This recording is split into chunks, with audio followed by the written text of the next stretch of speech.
इस आदमी को गलती से एक हीरा मिल गया, लेकिन उसने किसी को बिना बताए उसे मुंह में छिपा लिया, ये सोचकर कि उसकी ये छोटी सी चाल गार्ड्स को बेवकूफ बना देगी। लेकिन तभी अचानक सुपरवाइजर सीधा उसकी तरफ चलकर आ गया।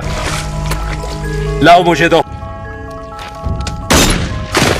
पास खड़ा आदमी आगे जो हुआ देखकर डर गया, लेकिन कुछ ही देर में उसे भी कुछ कीमती चीज दिख गई। थोड़ी मिट्टी हटाते ही उसे समझ आ गया कि ये एक बहुत ही कीमती पिंक डायमंड है। आसपास कोई नहीं था, तो उसने बिना सोचे उसे अपने पास रखने का फैसला कर लिया। उसी वक्त नदी के किनारे लगा एक वाटर पंप जोर से फट गया। सब लोग आवाज की तरफ ध्यान देने लगे और उसी मौके का फायदा उठाकर उसने धीरे से झुककर हीरे को अपने पैर की उंगलियों के बीच छिपा लिया। इसके बाद वो चुपचाप वहां से निकलने लगा, लेकिन थोड़ी ही दूर गया था कि एक ऑफिसर ने उसे रोक लिया और हाथ खोलने को कहा। फिर उसने उसके सारे पॉसिबल छिपाने के जगह चेक किए, लेकिन कुछ नहीं मिला। आखिर में ऑफिसर ने उसे जाने दिया। ऑफिसर से दूर जाते ही वो तुरंत बैठ गया, जैसे टॉयलेट जा रहा हो। उसने हीरा निकाला और आराम से उसे देखने लगा। फिर अपनी पैंट का एक टुकड़ा फाड़ा, हीरे को अच्छे से लपेटा और जमीन में छोटा सा गड्ढा खोदने लगा। सब कुछ ठीक चल ही रहा था कि अचानक उसके पीछे एक बंदूक आ गई। उसका पूरा प्लान सुपरवाइजर पकड़ चुका था। जैसे ही उसे लगा कि अब वो मारा जाएगा, तभी अचानक एक ग्रेनेड आकर सुपरवाइजर को बेहोश कर गया। असल में सरकार की आर्मी वहां पहुंच चुकी थी। सुपरवाइजर को बेहोश देखकर वो जल्दी से हीरे के साथ रेंगता हुआ दूर गया और पास की कीचड़ वाली जगह में उसे दफना दिया। जैसे ही उसने हीरा छिपाया, सरकारी सैनिक वहां आ पहुंचे। उसने बहुत समझाया कि वो कोई बागी नहीं है, लेकिन फिर भी उसे पकड़ लिया गया। अभी वो नई जगह को समझ ही रहा था कि एक जानी पहचानी आवाज सुनाई दी। वो सुपरवाइजर था जो धमाके में बच गया था। सुपरवाइजर ने तुरंत हीरे की जगह पूछी, लेकिन डर के मारे वो कुछ बोल नहीं पाया।